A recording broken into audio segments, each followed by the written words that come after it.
জীবনের আয়ু। পাখির কণ্ঠে কে দিল রে মিষ্টি মধুর গান। চিন্তা করে দেখো রে মানুষ, সবই মহান আল্লাহ তাআলার দান। লা ইলাহা ইল্লাল্লাহ, লা ইলাহা ইল্লাল্লাহ, লা ইলাহা ইল্লাল্লাহ। কি ব্যাপার, কানে নাকি ঠান্ডা হয়ে গেছে? লা ইলাহা ইল্লাল্লাহ, লা ইলাহা ইল্লাল্লাহ। যার দিলে আছে আমার আল্লাহর ভয়, আল্লাহ আল্লাহ সব সময়।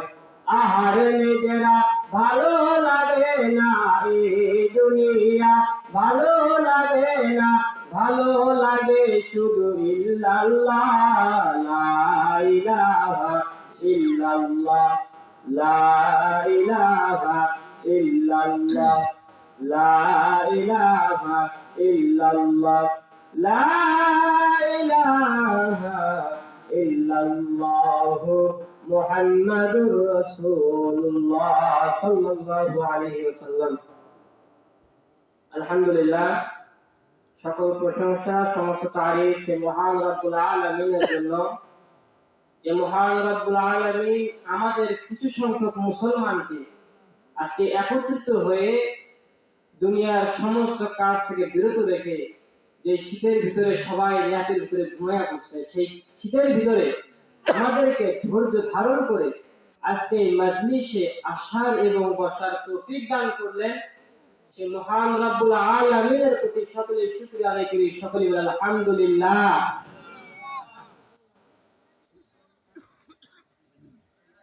আল্লাহর প্রতি শুকরিয়া কি এত আসতে হওয়া উচিত নাকি আরো জোরে হওয়া দরকার? যে আল্লাহ পাক রব্বুল আলামিন আমাদেরকে সুস্থ শরীরে আসার এবং বসার তৌফিক দান করলেন, সে মহান রব্বুল আলামিনের প্রতি আরো জোরে সোরে শুকরিয়া আদায় করি, সকলে বলি আলহামদুলিল্লাহ। আমার আল্লাহ বলেন, কুল লাউ কানাল বাহরু মিদাদান লিকালিমাতি রাব্বি লানাফিদাল বাহরু ক্বাবলা আন তানফাদা কালিমাতু রাব্বি ওয়ালাউ জিনা বিমিথলিহি মাদাদা। হে নবী, আপনি বলুন, আপনি আপনার সমস্ত উম্মতদেরকে জানায় দেন, এই পৃথিবীর ভিতরে যত সাগর আছে সেই সাগরের পানিগুলোকে যদি কলমের কালি বানানো হয়, আর সেই কলমের কালি দ্বারা যদি আমি রবের প্রশংসা কৃতজ্ঞতা লেখা শুরু করা হয়, সাগরের পানি শেষ হয়ে যাবে, কলমের কালি শেষ হয়ে যাবে, তবু আমি রবের প্রশংসা কৃতজ্ঞতা লেখে শেষ করা যাবে না। সকলেই বলেন আলহামদুলিল্লাহ। দরুদ সালাম বর্ষিত হোক সেই আখির জামানার নবী হযরত মুহাম্মদ রাসূলুল্লাহ সাল্লাল্লাহু আলাইহি ওয়াসাল্লামের উপর, যে নবী আমাদেরকে অন্ধকারের পথ থেকে আলোর পথে নিয়ে এসেছেন, অশান্তির ধর্ম থেকে শান্তির ধর্মে নিয়ে এসেছেন, যে নবী আইয়ামে জাহিলিয়াত যুগে এসে অসভ্য মানুষগুলোকে সভ্য বানিয়েছেন, অভদ্র মানুষগুলোকে ভদ্র বানিয়েছেন, সেই নবীর প্রতি সকলে একত্রিত হয়ে পড়ছে দরুদ সালাম। সকলেই করুন সাল্লাল্লাহু আলাইহি ওয়াসাল্লাম। আজকে আমি আপনাদের সামনে বক্তারা ওঠার আগে, যারা দাওয়াতি মেহমান হিসেবে আছেন, তারা ওঠার আগে আমি কিছু সংখ্যক কিছুটা সময় আমি আপনাদের সামনে কথা বলে বিদায় নিয়ে চলে যাব। আর আমি আপনাদের সামনে কোরআনুল কারীম থেকে আল্লাহ পাক রব্বুল আলামিনের শুকরিয়া সম্পর্কে কোরআনের আয়াত পাঠ করছি এবং রাসূল সাল্লাল্লাহু আলাইহি ওয়াসাল্লামের অসংখ্য হাদিস থেকে একটি হাদিস আমি আপনাদের সামনে পাঠ করছি। যদি আল্লাহ পাক রব্বুল আলামিন দয়া করেন, যদি আল্লাহ পাক রব্বুল আলামিন মায়া করেন, এই আয়াত এবং হাদিসের উপরে বক্তব্য দেব ইনশাআল্লাহ। ওয়া মা তাওফিক ইল্লা বিল্লাহ। আল্লাহুম্মা সাল্লি আলাইহি, আল্লাহুম্মা বারিক আলাইহি। তবে আমি প্রথমত আপনাদের সাথে একটা কথা বলতে চাই। এই কথাটা হচ্ছে, আপনাদের এই পুরো একটা গ্রামের ভিতরে কি শুধু এই কয়টাই মানুষ, নাকি আর মানুষ নাই? কথা বলেন। আচ্ছা, আমি যদি একদিন থেকে আপনাদের সঙ্গে কথা বলি, আমি একাই আপনাদের বক বক করতেছি, আপনারা কোনো কথা বললেন না, তাহলে আমি কথা বলে কোনো মজা পাই না। আমি মনে হবে কি আমি বাসা আমি একা একা কথা বলতেছি, আপনারা কেউ কথা বলতেছেন না। যখন আপনারা আমার কথার উত্তর দিবেন, তখন মনে হবে না আমার কথা কেউ শুনতেছে। ঠিক না? তাহলে আমার কথার উত্তরগুলো অবশ্যই আপনারা দিবেন।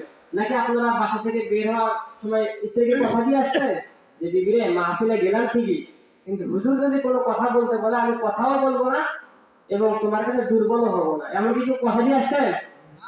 তাহলে যারা এমন কথা দেয় নাই তারা এখন আল্লাহ নামে এমন একটা স্লোগান দেবে যাতে আমাদের স্টেটের আশেপাশে যত রাম বা মুই পোকা সার পোকা কালা পোকা আছে তাদের কলিজায় যেন ভূমিকম্প সৃষ্টি হয় এমন আওয়াজ দিতে রাজি আছেন কারা? কে কে রাজি আছেন? হাত উঠান। নারে তাকবীর, নারে তাকবীর, আল কোরআনের আলো, দুর্নীতির আলো, দুর্নীতির আলো আপনারা ঘরে ঘরে যাবেন। বলে হয়ে গেছে। আপনারা ভালো মানুষ তো একটু ভুল বেশি হয় নাকি? ভালো মানুষের ভুল একটু বেশি হয়। আমাদের প্রয়োজন কোরআনের আলো ঘরে ঘরে জ্বালতে। এতদিন শুধু বাপ দাদারা স্লোগান দিয়ে গেছে আল কোরআনের আলো ঘরে ঘরে জ্বালো, সেই কোরআনের আলো আমরা ঘরে ঘরেও জ্বালাতে পারলাম না, জায়গা মতো জ্বালাতে পারলাম না। যদি জায়গা মতো জ্বালাতে পারতাম হয়তো বা ওই আলোয় আলোকিত হয়ে আমাদের পুরো দেশটা ইসলামের রাস্তায় যেত। কথা বলে ঠিক কিনা? মুসলমান ভাইরারে আমার, আমি আপনাদের সামনে বেশিক্ষণ সময় নেব না। বাবাজি কোনো দিকে কোনো নজর নাই, আমার কথাগুলো খুব খেয়াল করে শোনা চাই।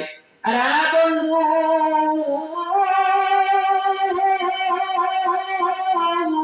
আমার কথাগুলো খুব খেয়াল করে শুনবে। আমার আল্লাহ পাক রব্বুল আলামিন ডাক দিয়ে বলেন যালিকাল কিতাবু লা রাইবা ফীহি হুদাল লিল মুত্তাকিন। এমন একটি কিতাব যার মধ্যে কোনো ভুল নাই, কোনো সন্দেহ নাই, যার ভিতরে কোনো ভুল নাই, কোনো সন্দেহ নাই। আরে বাবাজি আমার নবী, আমার মায়ার নবী এই কোরআনকে নিয়ে বললেন আমার আল্লাহ পাক রব্বুল আলামিনের প্রিয় নবী হযরত মুহাম্মদ রাসূলুল্লাহ সাল্লাল্লাহু আলাইহি ওয়াসাল্লাম তার হাদিসে একটা কথা বললেন, খায়রুকুম মান তাআল্লামাল কুরআনা ওয়া আল্লামা, খায়রুকুম মান তাআল্লামাল কুরআনা ওয়া আল্লামা। আমার উম্মতের মধ্যে ওই উম্মত উত্তম উম্মত যে উম্মত কোরআন শিক্ষা করে এবং অপরকে শিক্ষা দেয়। এরে বাবাজি আমার আল্লাহ পাক রব্বুল আলামিন বলে যালিকাল কিতাবু লা রাইবা ফীহি হুদাল লিল মুত্তাকিন। ইহা এমন একটি কিতাব যার ভিতরে কোনো ভুল নাই, কোনো সন্দেহ নাই। আরে বাবা আজকে দুনিয়ার ভিতরে, আজকে দুনিয়ার জমিনে এমন কিছু নাস্তিক আছে যারা কিনা বলে কোরআনুল কারীমের মধ্যে ভুল আছে, তারা আল্লাহ পাক রব্বুল আলামিনকে মিথ্যাবাদী আরোপ করার চেষ্টা করে। নারায়ে তাকবীর, আল্লাহু আকবার। তৃতীয় বক্তার আগমন, তৃতীয় বক্তার আগমন, নারায়ে তাকবীর।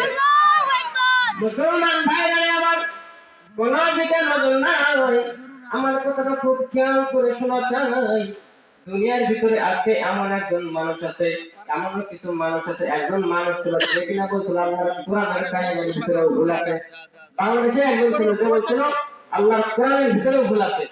এই মানুষটা যখন মারা গেছেন, এই মানুষটা মারা যাওয়ার পর যে বলছিল আল্লাহর কোরআনেও ভুল আছে, সেই মানুষটা মারা যাওয়ার পর ওই মানুষটা জানাজা করার জন্য আর কোনো লোক আসে না।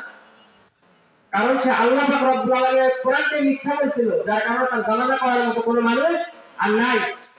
সে মারা যাওয়ার পর জানাজা করার জন্য কেউ আসতেছে না। এখন তার যেগুলো ভাড়াটিয়া লোক ছিল খুঁজতে খুঁজতে খুঁজতে খুঁজতে একজন মানুষকে আনছে, একটা ইমামকে ধরে আনছে যে তুমি জানাজা পড়াও।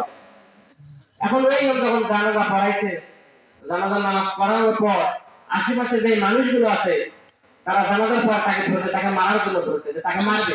কেন সে জানাজা পড়াইবে? এতই মন থাকার পরে আমরা কেউ জানাজা পড়াইলাম না, সে কেন জানাজা পড়াইলো? এটা ভাবে তাকে মারার জন্য আসছে।